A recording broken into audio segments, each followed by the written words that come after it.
Hello, welcome back to another AP3 video. In today's video, we'll be going over AP Environmental Science, topic 8.1, Sources of Pollution. The first thing we're going to talk about is categories of water pollution. So you have point source and non-point source, and these categories differentiate the sources of contamination in order to manage them effectively. So when it comes to, again, point source and non-point source pollution, categories differentiate the sources. EPA sets water quality standards, and these classifications help determine protection strategies. Ground and surface waters can be impacted by both point and non-point source pollution. So you have point source pollution, and point source pollution is basically pollution that enters the environment from a single source and it's clearly identified. Some examples can be electronic or automobile manufacturers or leaking underground gasoline storage links.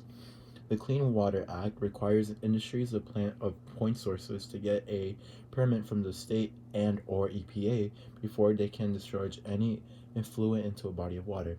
The point source will also have to use effective technologies to treat the effluent before it could be discharged.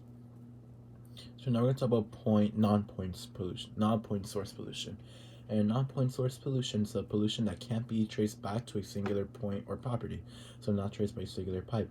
Contributions of contaminants come from many sources accumulating over a wide area and eventually reaching a level that impairs water quality. Agriculture and residential areas can have excess chemicals such as herbicides and insecticides. Let's go down a little bit more.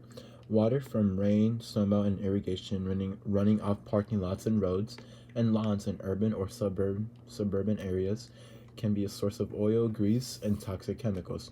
Sediments, which are soil particles made of sand, gravel, and clay from improperly managed construction sites, crop and forest lands, and erode stream banks.